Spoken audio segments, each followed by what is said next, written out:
Bonjour à tous. Alors je dédie cette, nouvelle vidéo, au groupe d'entraide des personnes ayant disons, un haut potentiel intellectuel. Alors j'aime pas franchement ce terme puisque ça se met un peu ça donne l'impression de se sentir supérieur alors qu'on l'est pas, c'est juste une intelligence différente pour ma part. C'est un point de vue vraiment scolaire, je trouve. Et ceux, bah, qui ont des troubles de l'attention, qui ont peut-être le spectre de l'autisme, et puis aussi pour, ce groupe qui est dédié aux parents, hein, parce que, c'est pas évident quand on a une intelligence différente de s'adapter à un enfant, qui est aussi différent et on est un peu le pont entre, enfin je dis «on» mais je le vis pas. Je garde des enfants comme ça, mais je le vis pas au quotidien quand même, c'est pas pareil. Hem donc ouais, ces personnes-là, vous êtes un peu le pont, hein, en fait, entre la réalité, la société, ce qu'elle veut, et puis comment on doit s'y adapter et puis, bah, aussi comment s'adapter à l'enfant et jongler entre les 2 quoi, donc bah, bienvenue à vous. Je voulais montrer l'exemple en faisant une petite vidéo, qui retrace un petit peu ce que je vais écrire dans ce que je suis en train d'écrire dans un article et l'article, l'idée, c'est d'expliquer comment je suis passée de l'enfant inadapté à l'enfant, bah, comme on dit, l'enfant indigo quoi, donc l'enfant qui est intégré à la fois avec son aspect spirituel et aussi son aspect, matériel, donc qui a reconnu, ses limites, hein, son cerveau droit, comment il est limité dans notre société et donc avec un haut potentiel et un TDAH. Donc voilà, pour la petite présentation. Donc ce groupe, il fait partie, de Nini Thérapie puisque, je propose mes services en tant que chamane, sur Facebook, voilà. N'hésitez pas à aller voir si vous voulez. Mais là, c'est vraiment plus dans l'idée, bah, d'un témoignage pour montrer un peu mon parcours, atypique sans l'être, puisque je sais qu'il y a plusieurs personnes qui ont le même genre de parcours et bah, pour montrer que finalement, c'est un appel à l'éveil, un appel à aller vers l'amour de soi et tout ce qui nous arrive, tous les obstacles qu'on a, on pourrait se perdre dans la victimisation et si on garde la foi, on se rend compte qu'en fait, c'est des cadeaux. Donc je sais pas si vous avez vu, je vous ai mis une vidéo qui est, passée du fardeau au cadeau. Elle m'a énormément aidée cette vidéo-là, dans mon parcours d'éveil et bah, voilà, si je peux faire la même chose pour vous, c'est avec joie de partager ça. Donc voilà, vous êtes prévenus, j'utilise et plus majoritairement mon cerveau droit. Donc je vais essayer de synthétiser, de pas me disperser, tout ça, mais c'est pas évident. Déjà, je choisis de faire une vidéo parce que ça c'est plus facile pour moi que le processus d'écriture qui demande vraiment un long travail de concentration. Alors je sais pas pour les adultes, qui ont ces troubles-là, s'il y en a dans mon groupe et si vous vous reconnaissez, mais plus les années filent là, plus la Terre monte en fréquence et plus, c'est difficile de se concentrer, En 2010, j'ai réussi à faire un mémoire, je sais même pas si je serais capable de le faire à l'heure actuelle. Donc voilà, bon, pour la petite histoire. Je pense que c'est le temps de s'adapter aux nouvelles fréquences en fait, hein, tout simplement, à nos vibrations qui changent tout le temps. Alors, voilà, c'est aussi pour aider un petit peu toutes ces personnes qui sont en période d'éveil et les personnes hypersensibles, hein, de toute façon, on forme, disons, un petit groupe, il y a pas on met des étiquettes, mais au final, voilà, c'est plus une énergie spécifique qui arrive sur terre et qui se regroupe autour, d'une énergie de personnes qui ont des énergies un peu plus hautes, quoi, un peu plus hautes dans le sens, qui vibrent plus vite, hein, pas forcément, meilleures, hein, voilà. Mais voilà. Alors je vais commencer par parler un petit peu de la naissance. Alors actuellement, on est, dans le haut printemps et ben, c'est le moment de la renaissance. Donc je sais pas si vous êtes rendu compte, mais là, en 2018, beaucoup de personnes ont vécu la nuit noire de l'âme, hein, puisque c'était une année où on osait vraiment, travailler nos ombres les unes après les autres, hein, comme si on épluchait un oignon petit à petit, qu'on arrivait au cœur petit à petit des choses les plus profondes. Et là, en 2019, donc c'est une année qui nous aide à éveiller le divin en soi, donc c'est plus doux comme énergie. Mais pareil, ça nous fait monter en des fréquences beaucoup plus hautes et c'est fatigant. Puisqu'on est enfin, en tout cas pour ma part, je me sens beaucoup plus reliée au divin, donc ça m'aide à me recentrer plus facilement, à moins osciller, hein, au niveau des émotions. En tout cas, les accepter plus facilement et je pense que les 2 c'est à peu près la même chose, l'idée et mais on travaille toujours quoi, hein, alors moi en plus en tant que Capricorne, qui suis à fond dans, avancer, avancer, bah, je même quand je suis dans le vide, je travaille quand même. Voilà, peut-être que certains s'y retrouveront. Donc la naissance, eh bien pour moi, c'est le moment propice pour faire cette vidéo puisque, bah, quelqu'un m'avait dit que le moment où on est né, hein, c'est très important dans notre vie puisque ça va, influencer alors c'est vrai, hein, les astrologues le disent bien puisque le thème astral, l'heure de naissance, le lieu de naissance, et tout ça oriente un petit peu notre vie. Mais bah, moi, il m'avait dit: «Le moment de ta naissance, ça peut être hyper important». Donc moi, j'ai cherché l'hiver, bon voilà, c'est vrai que je me sens beaucoup mieux l'hiver. Et puis, je suis née en début d'année. Je suis née au 5 janvier et bah, c'est vrai que ça me représente bien puisque j'adore relier les choses entre elles.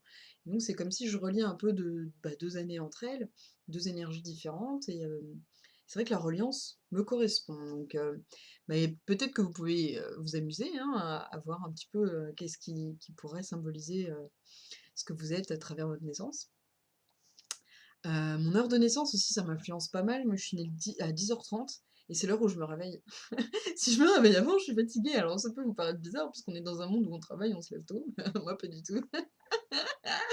J'ai travaillé le soir, pour justement respecter mes valeurs et mon rythme et mes besoins. Enfin, j'ai pas franchement eu le choix, hein, j'avoue, hein. Je dis ça comme si, j'étais un maître zen, mais non, non, non, j'ai vécu des choses pour en arriver là.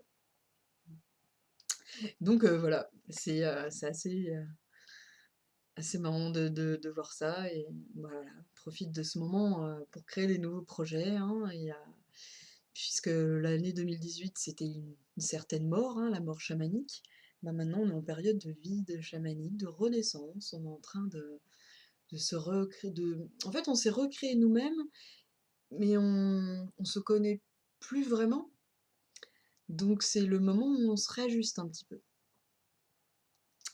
Voilà. Donc bah, moi du coup je suis née en Sarthe, avec des origines un petit peu, dispatchées, voilà, j'ai des origines croates, espagnoles, italiennes, donc la reliance, on est à fond dedans. Voilà. En plus après dans mon parcours, j'ai découvert petit à petit que, bah, voilà, finalement l'âme, j'étais si je suis sous le signe de la reliance, c'est aussi parce que, mon âme elle est, pour, être présente à tout ce que je suis en tant que chamane, et bien, je dois, guérir de mon passé, de mon futur et être présente, de toutes les parties de ce que je suis dans les différentes dimensions. Et donc, il y a une partie de moi mon âme qui est rouge, qui fait partie des chamans amérindiens, où je me sens très reliée, hein, à cette culture-là. Mais aussi, depuis que je suis toute petite, je me suis sentie reliée aux fées, je me suis sentie reliée, ouais, au petit peuple, hein. Je me suis sentie reliée récemment à la Lémurie, et puis au peuple des étoiles. Alors donc ça c'est au début je me disais: «Mais est-ce que c'est différentes vies antérieures et tout?» Maintenant je suis dans l'idée qu'on vit dans un maintenant et que c'est chaque partie de nous qui sont à un endroit ou un autre et qui font écho et que comme si on avait des vies parallèles et qu'on avait peut-être bah, des résonances en fait, tout simplement. Donc voilà, après moi j'en suis arrivée là, ça veut pas dire que c'est la vérité absolue, hein. Donc voilà pour ma naissance. Je suis née dans une fratrie où on était 2, donc ma sœur et moi. Alors, nous, c'est un petit peu spécifique dans la famille, mes 2 parents sont hypersensibles, hein. Alors pas autant que moi, heu, bon, je saurais pas dire ça, c'est difficile de comparer, mais en tout cas, disons qu'ils se sont plus adaptés, hein, à la société et voilà. Donc,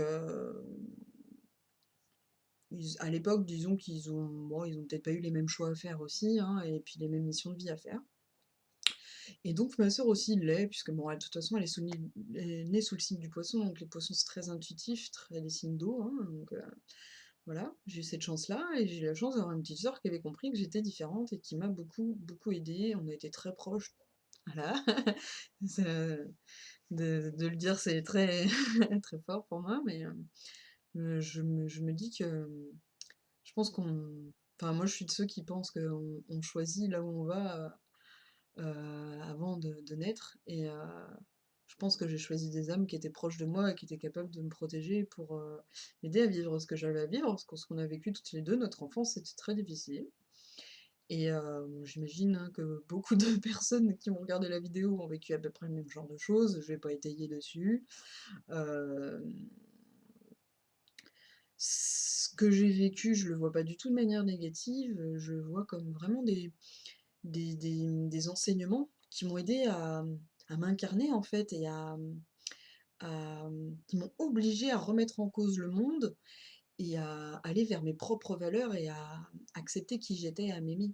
Si j'avais pas, si ces personnes, ces âmes qui m'aiment énormément, je pars du principe que les âmes qui m'ont fait le plus de mal, c'est celles qui m'aiment le plus, parce qu'elles sont là pour m'enseigner des choses et me faire apprendre. C'est par la souffrance qu'on apprend le plus. Donc voilà, je les remercie, je suis en gratitude et je suis tellement heureuse d'en être arrivée là. Donc voilà, voilà tout ce que je peux dire. Donc voilà, alors quand même un petit point pour expliquer mon enfance. Euh, j'ai donc mes parents, comme la moitié des personnes à l'époque, mes parents sont séparés, donc on a commencé à me faire énormément travailler sur l'illusion de séparation, hein, donc par la séparation de mes parents. Ensuite, à travers les différentes séparations que j'ai vécues dans mes relations amoureuses.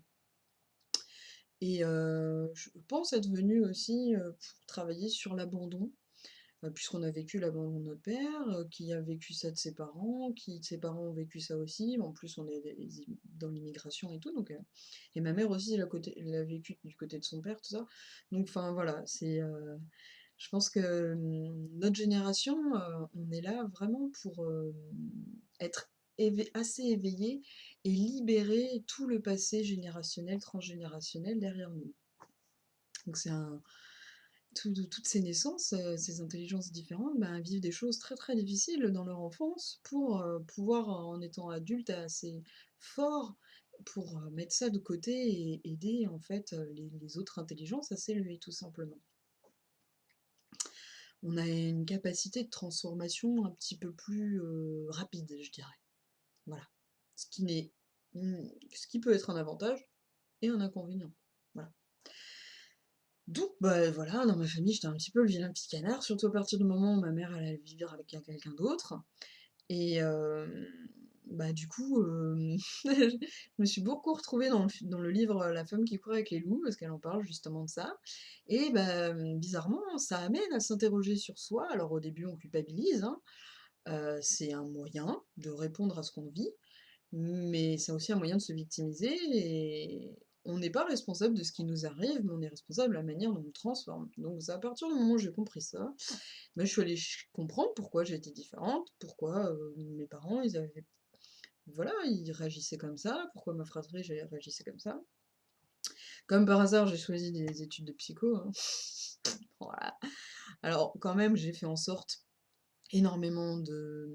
J'ai vu des psychologues, j'ai vu des praticiens pour vraiment différencier ce que je veux devenir en tant que thérapeute et guérisseur et ce que j'ai vécu. Euh, donc c'est pareil. Ça encore, ça me fait repenser à autre chose. Moi, j'ai ma mère qui m'a toujours dit que ce que tu es, c'est par rapport à ce que tu as vécu. Bah non. Mon passé, ok, j'ai vécu des choses difficiles, mais ça m'a... Disons que c'est pas la réponse à tout. Souvent, c'est ce qui nous empêche d'avoir notre diagnostic en tant que hypersensible, en tant que TDAH, en tant que haut potentiel intellectuel, en tant qu'autiste. Faites attention, ne mettez pas tout sur le dos de votre passé, de ce que vous avez vécu qui est difficile. Le fait d'être différent, de toute façon, ça va rendre les choses difficiles. Mais voilà, faites bien la part des choses et peut-être que ça vous aidera. Moi, en tout cas, ça l'a fait. Au partir du moment où je me suis dit: «Voilà, le passé, il est mis de côté, j'ai vécu ça, OK, je l'ai dépassé, j'ai renoué avec mes parents, j'ai pardonné». Donc voilà, j'ai fait un gros travail, là-dessus, et je me suis pardonnée à moi-même aussi. J'ai pardonné aussi à ce que j'ai fait dans ma vie antérieure, et à partir de ce moment-là, je me suis dit: «Bah, il reste des choses, alors il faut aller creuser ailleurs». Enfin, pour moi, c'est intéressant d'aller creuser ailleurs, et bah, j'ai découvert d'autres aspects de moi-même, en fait. J'ai je vais pas mettre tout le dos sur son dos, hein, puisque je l'ai intégré, hein, ce qu'elle m'a dit, mais disons que j'étais trop dans ce... trop... Bah, je sais pas si c'était trop, mais à ce moment-là, j'en avais sûrement besoin, mais j'étais dans cette identité de victime, et non, c'est pas bon, c'est pas bon du tout. Euh, voilà. Donc, accepter, c'est pas laisser faire, hein, c'est autre chose, hein. C'est rendre à l'autre la part en soi de souffrance qu'on a gardée. C'est complètement différent, et c'est remercier cette personne-là, aller chercher l'enseignement qu'il y a derrière. C'est un très très gros travail, hein, sur soi, hein, mais ça permet de retrouver toutes les parts de soi qu'on a laissées chez les autres. C'est un peu ça aussi, être en présence de tout ce qu'on est. C'est quand on a vécu des traumas, on a gardé une partie de soi dans ce trauma-là, et donc tout le travail d'éveil, c'est d'aller chercher ces petites parties-là et de se rassembler pour pouvoir ensuite être en phase entre le corps, le cœur, le mental et l'esprit. Voilà, donc j'espère que vous arrivez à me suivre. Donc voilà, donc j'ai été le vilain petit canard, mais ça m'a fait réfléchir. Ensuite, bah, quand j'étais, au lycée, donc là on va parler surtout de l'aspect, du fait que souvent on a... alors moi peut-être que c'est parce que, j'ai des origines stellaires, alors je n'arrive pas à savoir si c'est dû à l'hybridation alors bon, c'est un grand mot, hein, mais je suis de ceux qui pensent, je ne veux pas imposer ça aux autres, mais que, voilà, éventuellement les gardiens, ce qu'on appelle les guides, auraient mélangé leur ADN avec le nôtre.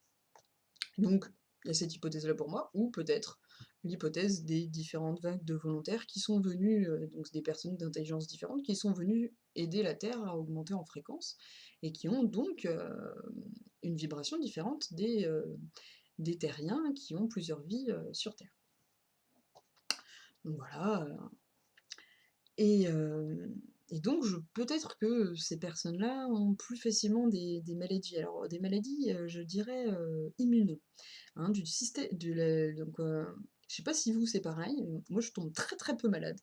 Alors je sais que ma mère, son père était médecin, donc elle a développé un système immunitaire déjà très fort, mais enfin, c'est ce qu'elle explique pour dire qu'elle tombe jamais malade. Et je suis comme elle, je ne tombe jamais malade. Depuis là, mes 30 ans, depuis le changement des fréquences, je sais pas si pour vous c'est pareil, mais alors jamais, jamais, jamais, hein.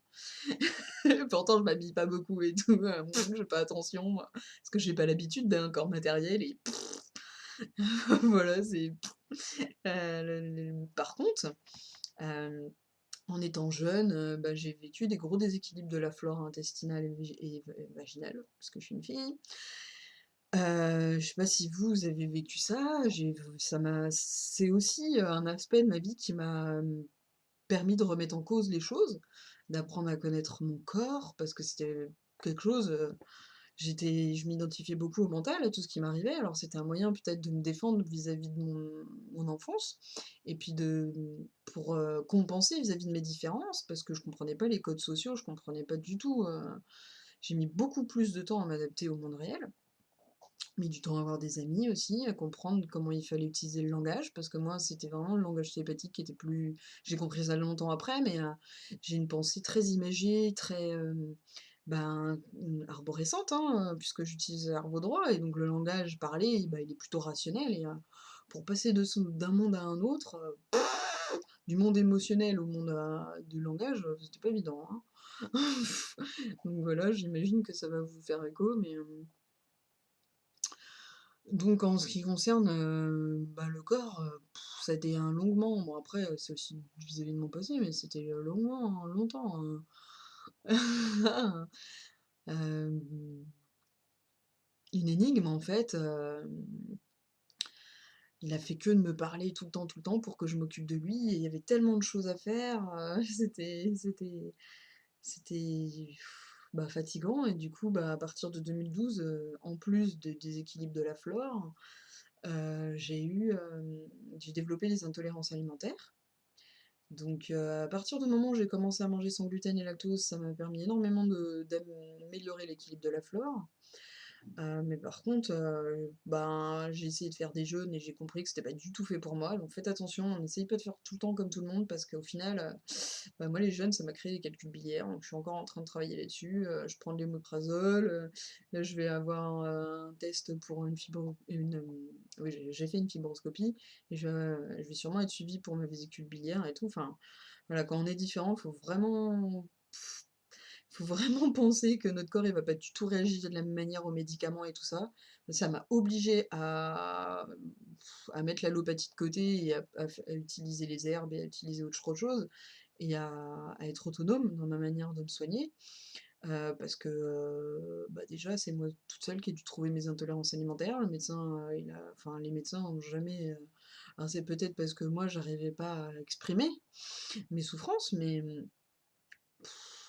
à l'époque, c'était pas connu non plus, hein, donc heureusement, actuellement, les enfants qui naissent, ils ont déjà un petit peu plus de chance. Là, ça commence à venir en France, même si on est en retard de 20 ans au moins par rapport au Canada, mais bon, c'est pas grave. Là, je suis même allée en Écosse récemment, il y avait énormément de choses sans gluten partout, alors qu'en France, ça commence à peine dans les restaurants et les magasins. Bon, j'exagère, hein, ça s'est amélioré en quelques années là, mais j'arrive maintenant à me faire rembourser de ce que j'achète, parce que c'est pour donner. Donc voilà, grosse remise en cause aussi au niveau de l'alimentation. J'ai un groupe sanguin O. Alors j'ai remarqué que souvent on est soit O ou O-. Alors donc ça c'est hyper impressionnant. La plupart du temps les gens ils me répondent qu'ils sont O alors que le O, renseignez-vous, c'est hyper rare. Le O c'est rare, mais surtout les donneurs universels, les O-, on est vraiment hyper rare. Donc c'est quand même assez hallucinant de se dire qu'on se retrouve tous avec les mêmes symptômes et tout. Et justement, j'avais lu, un article hyper intéressant d'un gars qui faisait un lien entre le groupe sanguin et l'alimentation. Et ça m'a énormément aidée aussi par rapport aux troubles alimentaires. Ça m'a fait comprendre que moi, j'étais faite pour manger de la viande et des légumes, fallait que j'arrête d'être végétarienne, sinon j'allais mourir. Parce que moi, je voulais faire comme tout le monde et c'était pas la bonne idée du tout. Et donc voilà. Et bah, en fait, selon les groupes sanguins, on doit manger plus ou moins des choses parce qu'en fait, le groupe O-, c'est le groupe originel, c'est le sang originel. Donc si on se met à manger comme les A qui sont, eux, végétariens, parce que justement, à partir du moment où en Asie, ils ont créé, l'alimentation végétarienne, ils ont développé un groupe sanguin différent qui est le A. Donc voilà. Du coup, s'intéresser à soi, ça fait comprendre beaucoup de choses, hein, sur le monde. Donc voilà, bah, écoutez, hésitez pas en tout cas hein, si ça peut vous amener des questions, des questionnements, des témoignages vis-à-vis de tout ça, hein, là c'est vraiment une vidéo qui amène les choses par petits bouts, par aspect pour, qu'on puisse après en débattre et parce qu'il y a tellement de choses à voir, hein. Ensuite, alors, ce qui a été difficile aussi et ce qui l'est sûrement pour vous, bah, au-delà du fait que dans notre société, le masculin, bah, on chie pas mal et le féminin aussi, de manière complètement différente. Le féminin parce que souvent il est relié à la femme et que la femme est pas du tout acceptée encore dans notre société, même si, des fois c'est compensé injustement, au milieu familial dans le milieu familial. Heu, voilà, du coup, alors bon, je vais étayer ma pensée parce que sinon ça va être très mal interprété, je pense, mais heu, je me rends compte que, alors, petit à petit, hein, on arrive à moins voir la femme comme une victime. De plus en plus, elle témoigne de ce qui peut lui arriver au niveau des violences et tout. Je renie pas du tout ce qui se passe au niveau des violences de la femme, je l'ai vécu moi-même, hein, et dans mon entourage proche, voilà, hein, j'ai ouï dire de ce qui peut arriver aux femmes. Mais on oublie beaucoup que l'homme aussi peut être victime et que lui, on lui donne pas le droit d'en parler parce que l'homme, bah, justement, il est censé être plus fort, il est censé, et c'est enfin, moi c'est je sais pas si vous êtes pareil, mais alors ça, les différences hommes-femmes, ça m'a jamais parlé. J'ai toujours, pas compris, parce que j'ai l'impression que ce qui est plus important pour moi, c'est d'être moi avant tout et le fait que je sois blanche, ou noire, ou immigrée ou pas, ou femme ou homme, ça passe vraiment après. Là, pour moi, c'est juste au niveau de la reproduction, en fait, et je vois vraiment pas de différence entre les hommes et les femmes. On va concrètement, la force physique, ça fait vraiment pas tout. Je pense que, l'esprit, c'est quand même, j'allais dire le mental, mais non. L'esprit, c'est quand même ce qui est le plus important, et franchement, quand on enfin, j'ai fait de la criminologie en victimologie, au niveau des agressions, il y a plus d'agressions d'hommes entre eux que sur des femmes, et je renie pas, encore une fois, ce qui se passe, dans les foyers, pour les femmes. Mais franchement, je suis quelqu'un à qui on confie beaucoup les choses, et j'ai entendu beaucoup d'agressions et de viols d'hommes que des hommes m'ont confié et qui qu'en ont parlé à personne. Donc je pense que voilà, il y a des choses à rétablir. Souvent, voilà, si la femme pouvait arrêter de se voir aussi que, enfin, à travers la victime, et qu'elle pouvait se rendre compte qu'elle était beaucoup plus que ça, et que les hommes et les femmes, ils pouvaient se rendre compte qu'ils étaient autre chose que des hommes et des femmes, et qu'ils portaient chacun le masculin et le féminin en eux, le monde serait beaucoup plus équilibré et plus beau. Parce que le masculin, c'est l'action, c'est oser faire les choses, c'est oser être soi-même, s'aimer, c'est des énergies de poussée qui nous amènent à être dans le matériel, hein, qui utilisent le rationnel bah, utiliser la logique, hein, et pour survivre. Et, et les énergies féminines, qui ne sont pas relatives à la femme, faut arrêter avec ça, c'est l'intuition, c'est recevoir, c'est la guérison, c'est la douceur, c'est le repos, c'est l'introspection, c'est tout ça, quoi. Le langage, la communication, et mais ça, tout le monde y a accès, en fait. Pourquoi les réserver à l'un ou l'autre? Enfin, voilà, peut-être que la femme a plus de facilité à recevoir le féminin et l'homme le reste, mais voilà, qui on est pour imposer en fait l'un ou l'autre, c'est voilà. Je sais pas, je vais me faire beaucoup d'amis, mais c'est pas grave. J'impose pas ma façon de penser aux autres, donc c'est ce qui compte.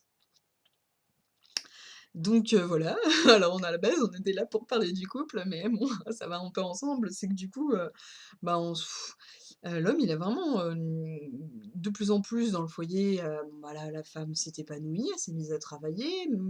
Malheureusement, c'est toujours elle qui s'occupe des enfants un petit peu plus, je le vois bien, hein, dans les familles que je garde. Et alors c'est aussi parce que le patriarcat, là, il est encore un peu présent. Et puis je me rends compte que les mecs, ils savent pas où se foutre, en fait, hein. Ils savent pas où se foutre, ils savent pas du tout quelle place prendre et tout. Et ben, du coup, ça les fait fuir un petit peu de l'engagement, et j'en vois beaucoup, surtout dans les générations qui arrivent. Ils vivent plus dans le moment présent, et ils ont vraiment du mal à construire, l'idée d'un couple comme ça peut exister dans les générations au-dessus. Heu, on est moins dans le compromis, moins dans créer un nous, faire mourir certaines parties de soi pour, renaître à travers le nous, en fait. Ça, on a du mal à accepter ça, hein. On a peur de la mort, on a peur du vide, du changement, et du coup, on n'est pas capable de vivre en couple puisque, enfin, pour la plupart, hein, je vois bien des gens qui sont en couple autour de moi quand même, hein. Oh là! Mais disons qu'en ville, surtout en ville, le couple il est en perdition, et je pense que c'est la peur de s'engager, dans le processus de mort. Ça demande de faire mourir une partie de soi, et on n'est pas prêt à ça, puisqu'on est pris, hein, entre l'individualisme et puis, notre éveil, il est individuel. On cherche son propre bien-être, alors qu'au final, quand on se rend compte dans le chemin d'éveil, plus on avance et plus on se rend compte que notre intérêt, il est dans le collectif, et que plus on s'éveille, plus on se sent proche de la source et de l'unité collective, et on voit que notre intérêt, il est dedans, et pas dans l'individualisme. Donc je sais pas si je me suis bien fait comprendre, c'est très difficile de mettre en langage quelque chose qui finalement ne pourra être compris que par l'expérience. Mais bon voilà, si ça peut vous commencer à faire émerger des choses. Donc ouais, et puis le fait aussi quand on est en phase d'éveil, pour ceux qui sont on change très, très rapidement. C'est très difficile pour le partenaire en face aussi de s'adapter donc bah, forcément, c'est compliqué d'être en couple et moi, au début de ma vie, j'ai réussi à être en couple, c'était pour me faire vivre la séparation, je pense. Pour que petit à petit, je dépasse mes émotions, que la séparation soit de moins en moins difficile, que ça m'apprenne à savoir de ce dont j'ai besoin au fur et à mesure, hein, et à accepter aussi mes différences et plus je m'acceptais moi-même, plus j'allais vers des personnes saines et je ne répétais pas ce que j'avais vécu dans mon enfance et dans mes vies antérieures.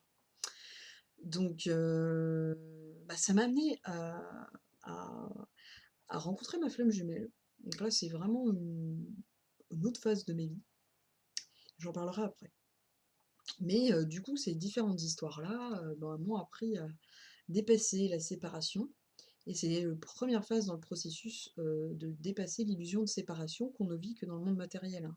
Que dans le monde matériel qu'on a l'idée de dualité entre le bien et le mal, on essaye de relier tout, enfin, on voit beaucoup en philosophie, je sais pas si vous vous souvenez de vos cours, mais souvent on dit la vérité entre 2 extrêmes et c'est un peu ça, hein, pour ça que je cherche à relier la science et la spiritualité, parce que je pense que, ils font partie d'un tout finalement, l'homme et la femme aussi, le bien et le mal aussi et tout ce qui voilà, tout ça, ça fait partie d'un tout, d'une unité et on en voit que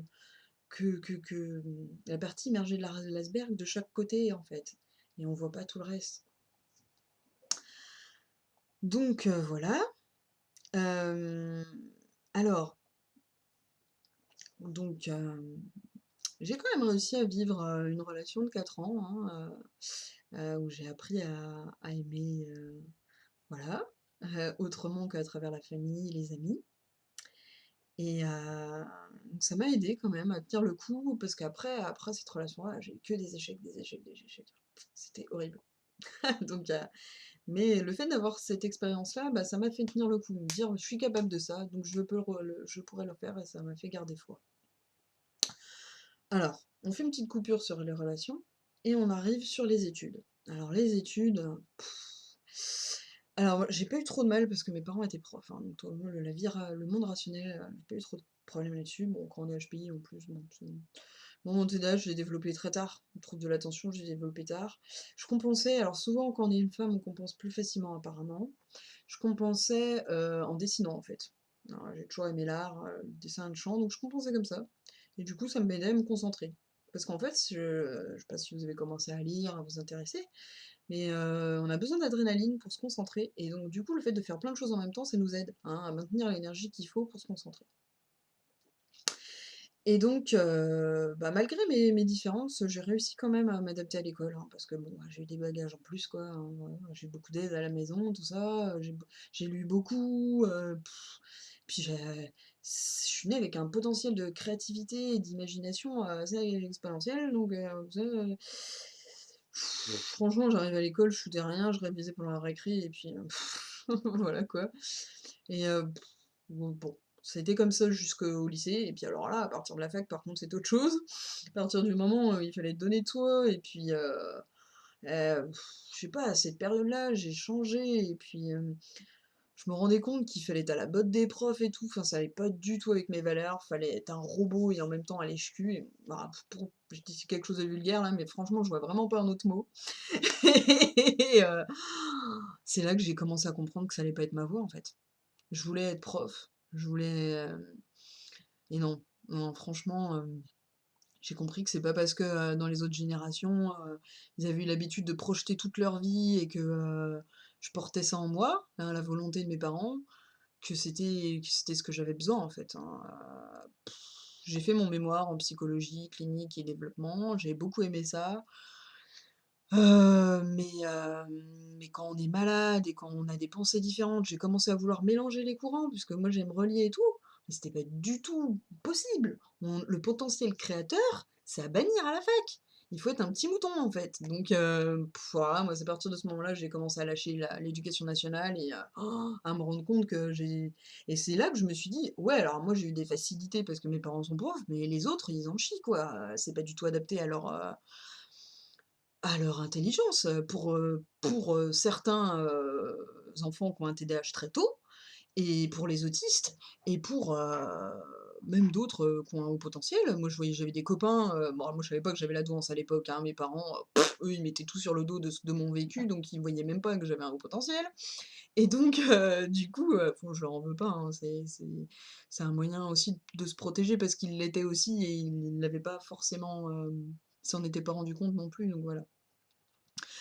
Ils s'étaient très bien adaptés et donc voilà, ils avaient pas remis ça en cause dans leur vie, donc le fait que moi je le remette en cause, ça a été compliqué. Et donc, bah, je me suis rendu compte de la réalité des choses, quoi, que l'éducation nationale, elle est adaptée à pas grand-chose, en fait, parce que même ceux qui ont des facilités, j'avais une copine, elle foutait rien à l'école tellement ça la saoulait l'école, quoi, alors qu'elle était au potentiel. Donc et puis ceux qui sont pas au potentiel et qui sont du monde de la logique et du rationnel, ben, la compétition, ça leur plaît pas forcément, dès qu'ils vivent des trucs dans leur famille qui remettent en cause le monde, un minimum, bah, ils ont plus du tout envie d'être dans la compétition et la notification, hein. Donc voilà.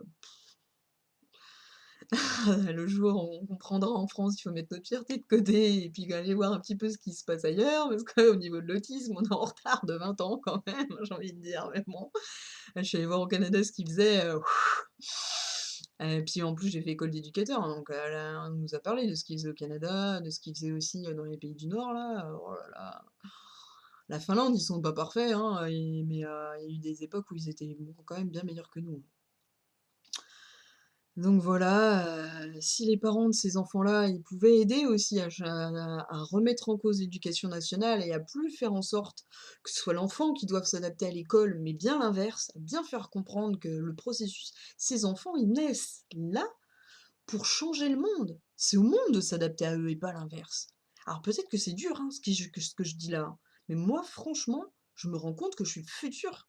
Alors c'est pas pour me mettre en avant, mais je me rends compte que tout ce que je suis, c'est pour aider le monde à aller vers quelque chose de plus positif. Et si je me suis sentie agressée et menacée pendant toute ma vie, c'est parce que le monde, il résistait à ce changement. Et pourquoi il y a de plus en plus d'enfants qui naissent comme ça? C'est parce que c'est beaucoup plus adapté à la nouvelle fréquence de la Terre, tout simplement, et aux besoins. Il y a beaucoup p depuis 2010, il y a énormément de solidarité qui se crée au niveau des associations, au niveau de l'humanité et on nous cache ça à travers les médias. On nous montre que le négatif, que les guerres, que les mauvaises, énergies du gouvernement, tout ça, leurs lois pourries et tout et on voit pas très peu de gens voient l'émergence de la solidarité autour des associations, des vies alternatives. Il y a tellement de choses qui se créent, des gens qui commencent à retrouver, à vouloir utiliser le passé comme exemple, tout en gardant les bons côtés de la société et en mélangeant tout ça et en créant un monde nouveau. Alors on peut créer un monde nouveau de l'intérieur et aussi de l'extérieur, il y a 2 manières aussi de le faire. Alors bon, moi je suis un peu là-dedans parce que mes parents sont militants, alors moi je milite à ma façon, à travers la spiritualité et puis en en faisant respecter ce que je suis, c'est déjà énorme. Mais heu, mais voilà et puis en répondant à mes valeurs, sans tout en m'adaptant à la société. Donc peut-être que je vous en parlerai après et voilà. En tout cas, en ce qui concerne les études, j'espère que ça va vous faire réagir et vous faire témoigner. Alors, du coup, alors moi, je suis restée longtemps, hein, dans la volonté, de mes parents, hein, par rapport à ma scolarité. Il a fallu que j'attende 27 ans pour remettre en cause le monde quand même si je l'avais déjà fait avant. J'ai remis en cause le monde avant, le monde extérieur, mais pas mon monde à moi, mes fondations. Alors je me remettais en cause moi, mais si je remettais pas en cause ceux qui m'ont créé, bah, c'était compliqué. Donc, c'est à partir de ce moment-là, en fait, j'ai fait des études de psycho, puis ça, bon bah là, comme je vous ai dit, hein, ça ne pas du tout avec mes valeurs, ça m'intéressait pas, bon et hop, au revoir. J'ai essayé de faire de la criminologie, puis non franchement, à l'idée en plus à l'époque, je suis désolée pour ceux qui l'aiment bien, il y avait Sarkozy au pouvoir. Alors moi en tant qu'immigrée, c'était pas mon pote. Donc voilà, du coup, mmh, heu, j'ai un peu dérivé pendant un moment, j'étais dans le vide et puis je l'ai plus ou moins accepté. Ça a été difficile, mais je l'ai vécu. Puis grâce à la personne avec qui je vivais à l'époque, bon bah, j'ai réussi à quand même, avancer grâce aux amis que j'avais et même s'ils sont plus avec moi actuellement, puisque j'ai énormément changé et je voulais les protéger de mon changement, parce que pour eux, ça aurait été difficile d'accepter ce que j'étais maintenant. Je les remercie énormément de m'avoir aidé à ce moment-là, de me soutenir dans tous ces changements, dans tous ces vides, ces interrogations, ces grosses angoisses que j'ai eues puisque, bah, à cette période-là, j'essayais de m'adapter au monde et pas faire le processus inverse. Donc et puis je suis atterrie en école d'éducateur. Alors j'ai fait la prépa, j'ai fait après l'école, puis j'ai fait 2 premières années, puis une deuxième année, puis là je me suis dit: «Ah c'est bon stop. Moi je suis fait pour être thérapeute, psy, je suis pas du tout faite pour travailler en équipe et être un pansement, de la société». Alors, franchement, ceux qui font éducateur, mais vous êtes géniaux, hein, je vous remets pas en cause du tout, hein, mais c'est pas adapté à moi, tout simplement. Donc puis à l'époque, j'ai commencé à développer, mes intolérances alimentaires, j'étais fatiguée tout le temps, c'était une horreur, la fatigue digestive, je sais pas si vous connaissez, mais alors c'est pire que la fatigue physique ou intellectuelle. Tu es un bon à rien, tu es dans un coton dans ta tête tout le temps, tu sais plus te concentrer, tu sais plus où tu habites, tu sais plus qui tu es, enfin c'est une horreur. Et donc bah, j'ai fini en burn-out, tout simplement. Et bah, alors là, à partir de ce moment-là, alors je pense que beaucoup de gens vivent cette étape-là au début de leur réveil. Mais c'est là que j'ai commencé à entendre parler du chamanisme. Une fille de ma promo, parlait de chamanisme et puis une autre était dans les délires spirituels. Quand je dis délire, c'est pas méchant, hein, parce que je mets un peu d'humour et de distance sur ce que je vis, voilà. Mais donc bah, ce burn-out-là, ça m'a amenée à être obligée à dépasser mes angoisses et financières et à m'arrêter complètement et puis à vivre, à répondre aux besoins de mon corps. Donc là, j'ai commencé à chercher, les choses autour de l'intolérance alimentaire. J'ai commencé à aller à plus, du tout vouloir projeter des choses dans ma vie. Je me suis dit: je vais aller là vers où je brille». Donc j'étais très bonne en dessin, en chant, je me suis dit: «Ah hop, je fais ça et puis on verra». Alors au début, c'était difficile, hein, il a fallu petit à petit, couche par couche, que j'apprenne à répondre à mes rythmes, à mes besoins, à mes limites. Ça a été très long, ça a duré 4 5 ans. J'ai créé mon propre emploi du temps, et j'ai petit à petit adapté ma vie à mes besoins à moi-même. Alors c'est tout un travail de connaissance de soi, d'apprentissage de soi. Je vous laisse le temps de le faire vous-même, hein. Mais ça a été très enrichissant et très fort et donc ça a été vraiment le déclenchement. Accepter le vide, ça m'a énormément aidé par rapport à ça. Ça m'a permis d'être face à moi-même et face à mes besoins. Et donc, bah, j'ai complètement changé de direction et au final, je suis allée vers ce que je suis, vers ce que j'étais au niveau de l'âme, hein. Je suis allée vers la guérison, le chant, et j'ai appris à me faire plaisir, en fait, au fur et à mesure, quoi. Je savais plus ce que c'est avant, j'étais quelqu'un ah bah, si quand même. Au moment où j'ai fait le burn-out et que, j'ai quitté l'école, j'ai eu une période où j'étais, dans le moment présent et j'étais dans vraiment quelque chose de positif. Je rayonnais. Et puis bon, j'ai vécu quelque chose de difficile, qui m'a un peu obligée à être dans l'introspection, à me remettre en cause vis-à-vis de mon corps et vis-à-vis de la manière dont je me protégeais. Je protégeais mon corps et je me protégeais au niveau énergétique. Et là, ça m'a appris à travailler, enfin ça m'a appris ouais, à rééquilibrer un petit peu, je me protégeais, j'étais beaucoup sur la défensive, donc c'est un moyen de se protéger, mais je me protégeais pas aux bons endroits, en fait. Ma colère, je la plaçais pas au bon endroit et donc petit à petit, j'ai appris à placer ma colère, à permettre d'être dans la colère et la violence qu'à partir du moment où je voulais défendre mon enfant intérieur et pour tout le reste, non, ça sert à rien. Faut accepter que la vie, elle est comme ça, les enseignements qui arrivent sur le parcours et soit, je change les choses, si ça me plaît pas, soit, ben, voilà, ça répond à quelque chose que j'ai demandé. Je m'en rends pas compte tout de suite parce qu'au niveau temporalité, c'était il y a longtemps ou parce que, bah, comme je suis un peu dans l'ego, moi je m'attendais à ça, puis finalement j'ai quelque chose d'autre. Mais voilà, c'est le bouddhisme qui m'a vraiment amenée, à me dire que tout ce qui m'arrivait, c'est un enseignement et ça, dans ma période de vide et de burn-out, ça m'a fait tenir. Ça m'a fait tenir énormément, parce qu'à l'époque, je voulais pas être dans la spiritualité. Pour moi, le bouddhisme, je le voyais comme une philosophie, pas du tout comme quelque chose de religieux comme on peut le vivre, dans certains pays. Et donc la philosophie, c'était, je restais hyper rationnelle, hein, je le suis encore, ça me protège un petit peu, pas partir trop en live et même si je suis capable de parler d'extraterrestres. Hem le plus important, c'est de pas être dans les certitudes, en fait, et de se dire que tout ça, c'est notre vérité propre et c'est pas intéressant de l'imposer aux autres. C'est juste un témoignage de vie, quoi. Donc voilà. Donc voilà, voilà. Donc je pense que ce burn-out, cette acceptation du vide, ce moment où on apprend à répondre à nos limites, à nos besoins et à créer notre propre rythme, bah, moi j'ai commencé à plus enfin, à travailler le soir pour pouvoir le matin être tranquille. Je me suis mis le matin à faire tout ce qui était spirituel, à prendre le temps de lire, à prendre le temps de méditer, de prendre le temps de me faire des soins énergétiques sur moi-même et tout. Enfin bon, je prends même le temps de regarder des documentaires, tout ça. Je prends même le temps d'être dans la nature. Après, j'ai fait des choix de vie qui me permettent ça, hein. J'ai choisi de pas avoir d'enfant, de pas avoir de voiture. Je vis de pas grand-chose. Et voilà, c'est j'ai fait le burn-out au bon moment, avant peut-être de m'engager dans des choses qui m'auraient permis de ne pas être moi-même, pas être heureuse. Je dis pas que d'avoir un enfant, ça peut rendre malheureuse d'autres personnes, mais moi, j'aurais pas été bien. Puisque j'avais pas la santé et la disponibilité pour en avoir un. Donc voilà.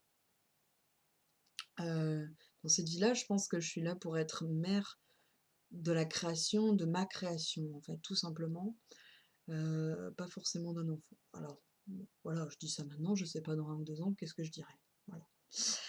Hem, alors, ensuite, après ce burn-out, bon, bah, j'ai rencontré ma flamme jumelle. Donc là, on va refaire un petit donc j'ai rencontré ma flamme jumelle et là, du coup, ça m'a, fait aller beaucoup plus vite sur mon étape d'éveil.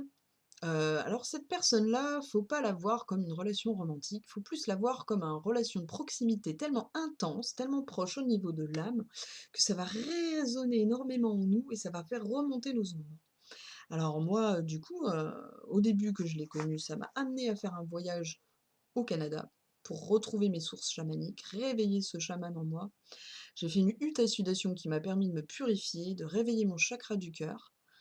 Et donc, à partir de ce moment-là, j'ai appris à m'ancrer énormément dans la vie, à m'incarner, à travailler sur mon enfant intérieur, à apprendre à être parent de moi-même et à créer une sécurité en moi, un lieu sacré en moi, pour me permettre d'avoir assez de sécurité en moi pour dépasser la dépendance affective que j'ai vécue dans mes vies, dans mes relations de couple avant, et remettre en cause ma vision de la relation et être plus indépendante, autonome, accepter mon côté solitaire, mon côté indépendant, et vivre pour moi d'abord. Et ça m'a vraiment aidée au niveau relationnel. Avec mes amis, j'ai eu enfin, j'ai des amis qui me ressemblent beaucoup plus et qui me permettent d'être beaucoup plus épanouie qu'avant. Et même si les autres m'ont énormément aidée. Et j'en ai de plus en plus, puisque j'arrive de plus en plus à m'aimer, à m'épanouir et à donner. Je suis de plus en plus disponible.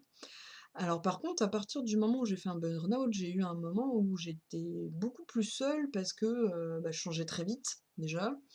Et puis, j'étais dans une phase d'introspection. La phase d'introspection, c'est la phase de mort chamanique, la nuit noire de l'âme, le moment où on décortique un peu nos ombres. Et là, on est un peu plus dans la solitude, hein, à ce moment-là. Ça apprend vraiment à se connaître soi-même et la porte de sortie, c'est s'aimer soi, avoir foi. Et le voyage au Canada, il m'a énormément appris à vivre le moment présent et à avoir foi en soi et en mes guides, hein, du ciel et de la terre. Donc c'est ma donc bah, justement, hein, pendant ce voyage, bah, j'ai vu que même à travers la distance, je pouvais être en présence de ma flamme jumelle au niveau énergétique. Donc c'était un lien qui dépassait le monde physique, qui était énergétique. Et on s'est rendu compte, à force de discussion, que, bah, qu'on ressentait les mêmes enfin au niveau émotionnel, beaucoup de choses en même temps, qu'on avait donc un lien énormément et très, très fort au niveau du plexus solaire, hein, au niveau émotionnel. Et qu'on avait des choses dans notre passé, dans nos vies antérieures en commun, qu'on avait des traits de caractère très, très communs. On a le même signe astrologique déjà, donc voilà. Et puis, voilà, c'est un lien de proximité très fort. Moi alors moi, il y a, on est un petit peu le yin et le yang, donc moi, lui, il a tout de suite vu qu'on était plus fait pour être amis, et moi, j'étais prise dans l'idée de romantisme, parce que je devais travailler sur le rejet, l'abandon, puisque c'est le poids qu'on a un petit peu dans notre famille, à travailler. Et moi, je ne sais pas, hein, ce qu'il a à travailler lui, mais en tout cas, en ce qui me concerne, c'est ce que j'avais à travailler, donc c'est pour ça que je me suis fourvoyée dans l'idée de vie romantique avec lui, tout ça. À l'époque, c'était compliqué pour moi, les relations amoureuses, et ça m'a permis de différencier un petit peu les différentes manières d'aimer, donc l'amour filial, l'amour des amis, l'amour romantique, l'amour avec quelqu'un de très très proche, comme la flamme jumelle, où on peut être très proche mais à la fois ne pas être ensemble, l'amour de l'âme sœur, j'ai découvert mes âmes sœurs à partir de ce moment-là, donc ce qui n'est pas forcément romantique, ça peut être des meilleurs amis, ça peut être des personnes de la fratrie, enfin voilà. J'ai vu aussi d'autres, enfin voilà, on m'a appris à différencier un peu tout type de relations, et à comprendre que l'amour, c'est beaucoup plus que l'amour romantique, comme on peut nous le vendre dans la société, et puis, bah, ça m'a fait aussi découvrir l'amour de moi-même, hein, bien sûr. Donc c'est pas encore facile, hein, mais j'ai fini par comprendre que souvent chez l'autre, on allait chercher, le manque à soi, et bah, j'ai compris que chez lui, ce que j'allais chercher, c'est je me suis rendu compte que j'avais des origines stellaires et que cette famille-là me manquait énormément, et que si j'avais tellement besoin d'être avec lui, c'est parce qu'en fait, comme il avait les mêmes origines que moi, et ben, il représentait symboliquement cette famille que je voulais retrouver. À partir du moment où j'ai compris ça, j'ai réussi à prendre de la distance avec lui et à le mettre à la bonne place. Et je pense que ça lui a fait énormément de bien. Alors malheureusement, j'ai dû me séparer physiquement de lui momentanément parce que j'en avais besoin, pour remettre mon esprit en place. Mais voilà, il sait très bien que c'est pas pour rien. Et ça lui permet d'avoir de la place aussi, parce que j'étais dans la volonté de contrôle et de sauveur. Bah, je pense, alors là, c'est encore un autre sujet. Alors mes pauvres, je pense qu'on est tous un peu là-dedans, comme, on a un cerveau droit, on est tous un petit peu guérisseurs à notre manière, on a des médecines, comme on dit, des dons, et on se laisse facilement, aller dans le triangle là, entre sauveur, victime et agresseur, et donc ben, on se retrouve, au début dans la phase victime, et puis des fois, bon, on peut être à la phase agresseur parce que, on s'est pas remis en cause, on n'a pas remis en cause notre vie, et donc pour éviter d'être dans la place de victime, on devient l'agresseur, et puis, à un moment donné, on peut aussi, bifurquer vers le sauveur, parce que c'est quand même plus gratifiant, et à un moment donné, bah, ce qui est intéressant, c'est de sortir de ce triangle, hein, parce que c'est quand même assez toxique. C'est bien de laisser les autres, vivre leur expérience sans, et puis, les laisser venir à nous plutôt que de leur imposer, la guérison. Voilà. Et puis ce qui est important aussi, surtout, c'est avant tout de se guérir soi. Parce qu'il y a beaucoup de thérapeutes qui sont, thérapeutes parce qu'ils sont dans le rôle de sauveur, et puis ils oublient que, ben, la meilleure manière, de guérir les autres, c'est de se guérir soi, parce qu'on en va au-delà de l'ego et on cherche plus trop à imposer les choses aux autres, en fait. Donc bon, voilà. Et puis aussi le guérisseur, il n'est pas là pour, donner des solutions, mais bien pour aider à guider et aider à transformer le négatif en positif, hein. Donc à aider dans cet épluchage d'oignons là dont on parlait tout à l'heure. Donc j'espère que vous me suivez toujours, on en était à la flamme jumelle, et donc bah, c'est une relation assez spécifique, hein. On est capable de communiquer à distance au niveau émotionnel. Hem, Disons que dans une autre dimension, on est une seule et même énergie, mais que dans le monde matériel, on est deux âmes distinctes. Voilà. Donc c'est un lien très très fort, mais pas d'amour romantique. Alors ça remet complètement en cause notre manière d'aimer, hein. Chut. Donc voilà, je répète pas, hein, ce que j'ai dit. Alors du coup, j'ai mis du temps à accepter d'aimer d'autres hommes que lui, parce que pour moi, il représentait l'amour de moi-même, d'une partie de moi-même, donc c'était inimaginable de pouvoir aimer autrement, en fait, c'était tellement fort cet amour-là. Finalement, à travers lui, j'ai compris que c'était aussi l'amour du divin, hein, que je vivais à travers lui et tout. Je me disais: «Mais à quoi ça sert, d'aimer autre chose, quoi?» Et petit à petit, en cheminant, hop, je me suis dit: «Bah, pourquoi je me coupe de l'amour? Pourquoi je me coupe de la...» Alors là, c'est pareil, hein, on est tous, je pense que là-dessus, on se ressemble tous, on donne beaucoup, mais alors recevoir, c'est compliqué.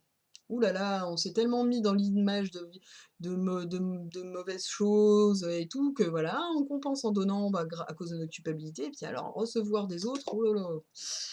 Après, le problème, c'est que pour s'ancrer s'incarner, on a besoin d'un équilibre entre donner et recevoir. Donc, faites une petite liste, un petit tableau là, et puis mettez tous les trucs que vous vous donnez et essayez de trouver des moments dans votre vie pour pouvoir recevoir la même chose. Vous verrez. Ça vous aidera à avoir un petit peu plus d'énergie. Ça, je vous le dis. Et souvent, c'est le plexus solaire qui trinque, hein, quand on donne beaucoup trop.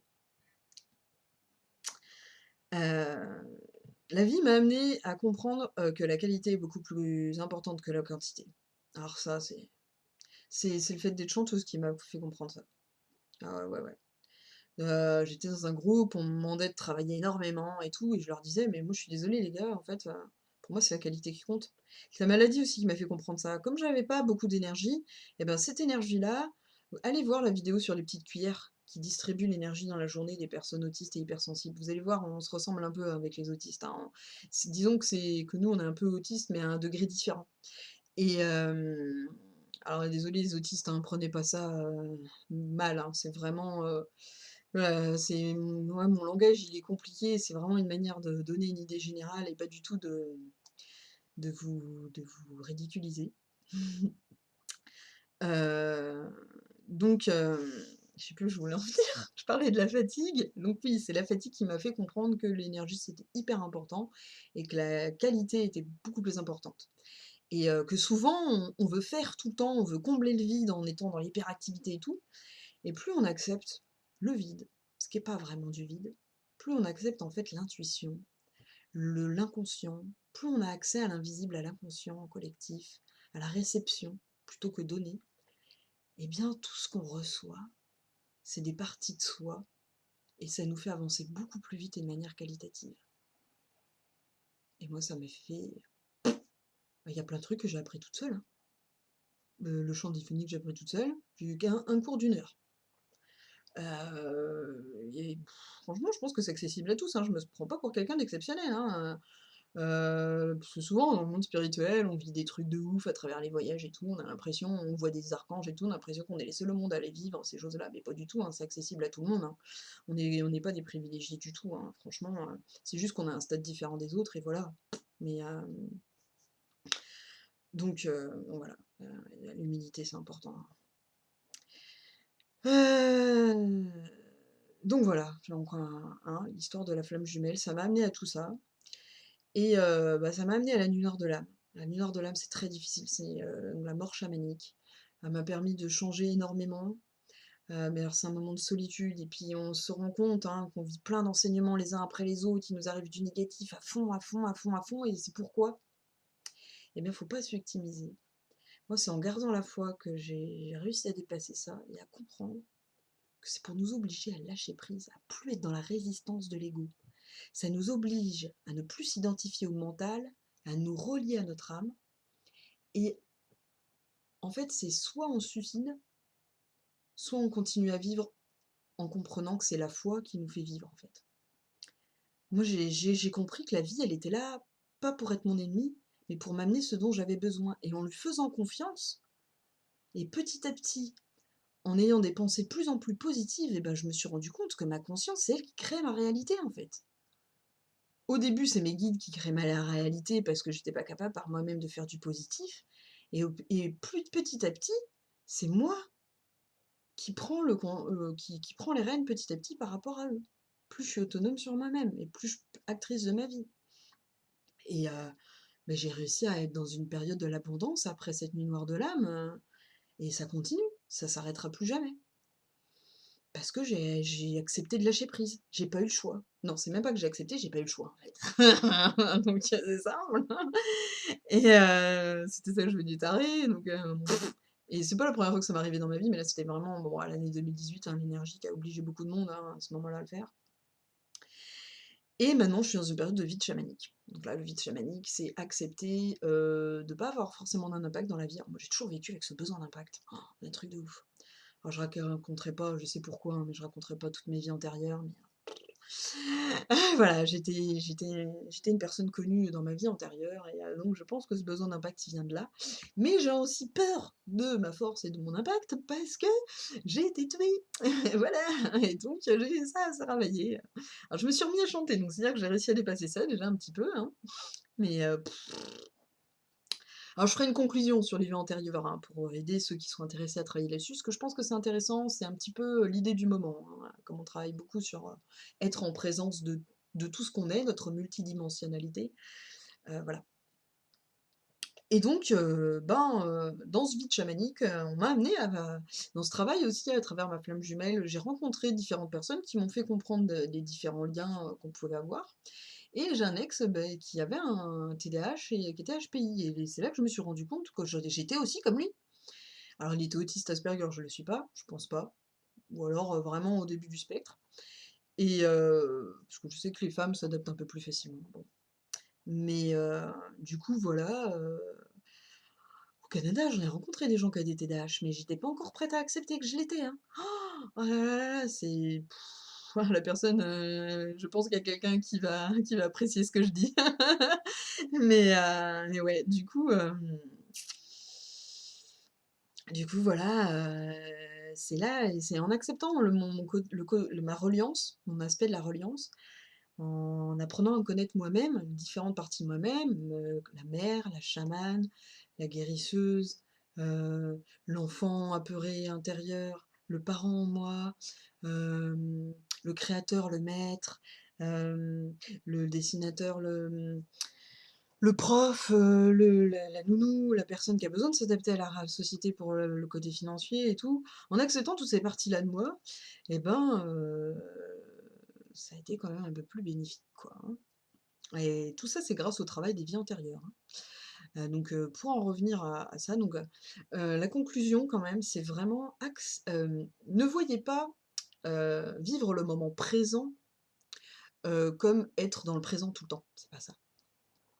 C'est une première façon de voir les choses, mais en fait, quand on avance dans l'éveil, on se rend compte qu'on est multidimensionnel, on est relié, hein, à d'autres tout, au tout et on est présent dans le monde matériel, mais aussi ailleurs, dans le monde imaginaire, invisible et on est plein de choses différentes et quand on apprend à guérir ça, ces différentes parties de soi-même, parce qu'on est venu là pour ça en fait, hein.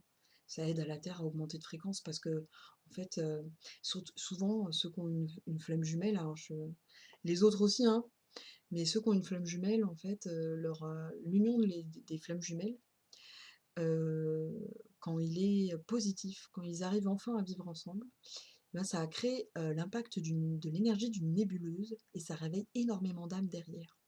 Donc nous, en tant qu'intelligence différente, au-delà des flammes jumelles, si on arrive à dépasser tout ça, à travailler, à être présent en nous, à soi, et ben vous imaginez un petit peu au niveau énergétique ce que ça peut faire sur la Terre. Donc je pense qu'on est à des endroits qui ne sont pas anodins. Moi je suis née quand même, j'habite à côté de Brocéliande, un haut lieu en énergie. On m'amène souvent aller au Mont-Saint-Michel, haut lieu en énergie. On est à côté de la mer.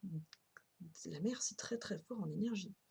Et on m'a fait voyager dans des hauts lieux en énergie. Alors, en ce moment, je sais pas si vous c'est pareil, mais alors moi on m'amène à aller dans des hauts lieux en énergie. Là, je suis allée en Écosse. Là, on m'amène à aller au Liban pour et voilà. Et du coup, voilà, c'est donc pour en revenir à l'aspect présence, donc c'est être présent, c'est pas être dans le moment présent, c'est être dans le maintenant et être en présence de toutes les parties de soi-même, à la fois dans le passé, le présent et le futur. Donc, c'est avoir guéri les différentes parties de soi dans ses vies antérieures, et c'est être aussi en phase avec ce qu'on est dans le futur. Ah oui, ça fait bizarre hein, de penser au futur, mais c'est souviens-toi de ton futur. C'est qu'en fait, on est déjà un petit peu dans notre futur. Alors, ça ne veut pas dire qu'il ne peut pas changer, on a notre libre arbitre, mais je vous invite à tester sur internet, sur YouTube, des voyages, non pas dans les vies antérieures, mais dans le futur. Vous allez voir, c'est très intéressant. Dans le futur, j'ai vu comme un œil de la Providence. Et figurez-vous que j'ai fait un voyage en Écosse il n'y a pas longtemps. et je cherchais ce signe-là depuis longtemps et bah, je me suis rendu compte ah vous allez rigoler. Je suis rentrée dans un magasin Harry Potter et je me suis rendu compte que le petit signe là avec la cape, le rond qui fait la pierre philosophale et le truc le 3e là, le bâton, ça ressemble à la l'œil de Providence et en fait, c'est ça que j'avais vu en vision. Et j'avais vu en vision que j'allais là-bas et en fait, ça m'amenait à aller dans un lieu en énergie, quoi. Donc c'est assez drôle et donc voilà. Donc pour en revenir sur les vies antérieures, bah, en ce moment, comme on fait travailler énormément sur le passé, puisqu'on essaye de nous reconnecter à des êtres qui sont là pour nous aider à monter en fréquence, et eux, comme ils viennent du passé, hein, ben on nous fait reconnecter avec notre passé, donc avec les êtres qui nous ont créés, les êtres des grandes civilisations antérieures, et puis tous ceux qui nous guident, que ce soit du ciel de la terre, pour nous aider à nous équilibrer. Euh, et bien, voilà, moi j'ai fait tout un travail. Donc ce qui m'a aidé à aller vers le chamanisme, c'est que j'ai trouvé mon animal de pouvoir. Alors l'animal de pouvoir, on en a plusieurs, hein, mais là c'est le principal, celui qui veut travailler sur l'énergie dont on a le plus besoin pour aller vers nous-mêmes. Et donc bah, j'ai eu le cerf, donc le cerf, voilà, vous pouvez le voir, j'ai carrément ancré là, c'était mon rite de passage. Et parce que j'avais besoin de travailler le masculin et le féminin, donc le cerf il symbolise l'ancrage, l'équilibre entre le ciel et la terre, donc j'ai fait tout un travail là-dessus, hein, d'équilibre. J'étais beaucoup dans le ciel, on m'a amené à me relier à la terre, à Pachamama et à ce que je suis, les parties de moi qui sont reliées à la terre, pour m'aider à m'incarner, à être plus en sécurité en moi, et ensuite me permettre d'être dans le ciel, d'ouvrir ma couronne et de me relier à la partie de moi du ciel, en ouvrant mon cœur et en m'ouvrant aux différentes dimensions. Actuellement, je suis plus dans le travail de plexus solaire, à oser faire les choses et à me relier à ma flamme jumelle, mais de manière positive. Donc voilà, l'animal de pouvoir m'a aidé à ça. Euh, Mon voyage m'a permis de me purifier, comme j'ai parlé tout à l'heure. Il m'a fait commencer la nuit noire de l'âme, donc j'ai beaucoup voyagé pour ça. Ça m'a amené à me protéger, à trouver un équilibre, à comprendre mes limites. À travers toutes les rencontres que j'ai faites, chaque rencontre, moi je veux. En fait, j'ai l'impression que on a l'autre en soi, mais on a soi en l'autre. Et donc c'est là quand je dis on est une unité collective, c'est que chaque rencontre qu'on fait, elle n'est pas anodine, et chaque personne qu'on rencontre, c'est une partie de nous, quelqu'un qui est là, qui est venu pour nous enseigner quelque chose pour notre chemin de vie. Donc voilà. L'éveil, ça m'a fait comprendre la partie de moi euh, positive, hein, au début, j'étais l'enfant inadapté, et puis bah, la spiritualité m'a fait comprendre que bah non, j'ai pas du tout inadapté en fait. J'étais un enfant indigo avec une intelligence différente, mais que pour me permettre de m'incarner, il fallait que j'accepte aussi mes limites et que j'ai un TDAH et que j'étais HPI, et que ça m'a permis de m'adapter à la société. J'ai trouvé un compromis. Je travaille à mi-temps, donc à la fois je gagne des sous pour survivre, et en même temps ça me permet de me développer à côté, de faire mon éveil spirituel, et puis de pouvoir partager ça avec les autres. Voilà. Alors après, ça demande de faire des compromis, bien sûr, hein, voilà, hein, je vis du minimum. Alors moi, c'est rien pour moi le matériel, donc je suis tellement heureuse de pouvoir répondre à mes besoins à mon rythme, et l'amour des gens autour de moi, c'est tellement plus important que c'est tellement rien de ne pas avoir de voiture, de pas avoir de grande maison, de son. J'adore vivre en communauté, hein, comme je suis en colocation, moi ça me va très bien. Donc voilà, du coup, j'ai pas du tout l'impression vraiment d'avoir fait des compromis, mais de toute façon, plus on apprend à se connaître, on est en phase avec soi-même, plus on répond à nos besoins, plus on est heureux et les choses positives nous arrivent. Quand j'étais dans ma nuit nord de l'âme, je suis arrivée dans cette colocation, ça se passait très mal avec les personnes avec qui j'étais. À partir du moment où j'ai travaillé sur moi et j'ai fait reconnaître mes besoins et j'ai accepté d'aimer ces gens malgré tout, et ben tout est rentré dans l'ordre. Et maintenant, je me sens très bien où je suis. Donc voilà. J'ai appris, ça m'a vraiment fait comprendre cette nuit noire de l'âme, mes limites les plus importantes, mes besoins les plus importants. Parce que au début, j'ai appris à connaître mes besoins, mes différents besoins. Mais là, ça a bouclé la boucle, en fait. Ça m'a fait comprendre vraiment qu'est-ce que j'avais le besoin le plus et là où il fallait que je me protège au maximum. Et après, casser toutes les autres protections négatives que j'avais mis en place et qui m'empêchaient, qui me mettaient trop à distance des autres et de mon enfant intérieur. Cela dit en passant. Ouh là, je vois que le temps passe puisque ça commence à être obscur au niveau de la vidéo. Alors c'est peut-être aussi parce qu'il y a un peu moins de lumière. Hem, il y a aussi, beaucoup de mes lectures, mes documentations qui m'ont aidé à me comprendre moi-même. Alors à travers la maladie, hein, puisque maintenant on a accès à internet, au-delà de la médecine. Beaucoup de lectures, parce que je me rends compte qu'il y a un gros fossé entre les gens qui s'intéressent à la spiritualité et puis ceux qui s'intéressent, à l'éventualité de vie, ailleurs que sur terre. Et pourtant, en fait, bah, les extraterrestres, ils sont la forme matérielle des guides et esprits, dont on parle dans la spiritualité, quoi, donc pour moi, ça semble tellement évident. Mais c'est dommage qu'on crée encore des barrières comme ça et encore une fois, pour ceux qui ne s'intéressent qu'au HPI et au TDAH, je vous impose pas du tout cette façon de penser. Je conçois très bien qu'on puisse voir le monde que de manière matérielle et voilà, ça me dérange pas du tout. Ne vous sentez pas agressé par ça, j'en fais pas du tout une certitude. Mon expérience à moi, je ne veux pas l'imposer. Voilà. Bon, bah, je vais conclure un petit peu, hein, j'ai mis en avant à la fin l'importance des vies antérieures parce que, ben, pour accepter son futur et son être, dans le devenir, la 1re étape, c'est d'abord, d'être en phase avec, notre passé. Donc voilà, hein, c'est, des petits conseils, hein, bon, ouais, c'est parce que je suis chamane, hein, j'aurais arrêté autre chose, je vous aurais conseillé autre chose. Voilà, j'espère que tout ça, ça va vous aider, dans votre parcours, qu'importe que vous soyez, guérisseur, enfant indigo, déclaré autiste ou parent d'enfants comme ça, et voilà. Peut-être que ça va vous étonner énormément tout ce dont je parle et tout, hein, et que ça va vous ouvrir des portes et ou vous fermer à moi, je sais pas, mais voilà. En tout cas, je suis, heureuse d'en arriver là. Je sais pas si j'ai réussi à faire passer tous les messages que j'ai à faire passer, parce que pour moi, le langage, c'est tellement limité. Alors qu'avec la télépathie, je pourrais, ça, la télépathie, c'est un peu comme un dessin, comme une image. Une image, ça peut apporter énormément d'informations à la fois. Bah, la télépathie, pour moi, c'est la même chose. Et le langage, ça met les informations les choses les unes après les autres. Ah! Voilà. Mais bon, c'est pas grave, il y a l'énergie, il y a tout ça qui passe aussi à travers la vidéo, il y a l'humeur, il y a tout le reste, donc je fais confiance. Et puis, bah, n'hésitez pas à rebondir s'il y a des choses sur lesquelles vous voulez que j'approfondisse, sur lesquelles vous avez envie de témoigner, faire des vidéos vous-même. J'incite vraiment à cette page à justement être vivante et pas que ça vienne que de moi. Je me prends pas du tout pour un gourou ou je sais pas quoi. J'ai envie que c'est justement qu'il y ait du partage et que les gens ils m'apprennent autant que moi je leur apprenne et voilà. Donc je pense qu'il y a que comme ça qu'on va pouvoir s'aider, s'entraider et puis voilà quoi. Donc je vous fais des gros bisous et puis à plus tard. Moi je dois y aller et voilà, tout plein de positif et d'amour.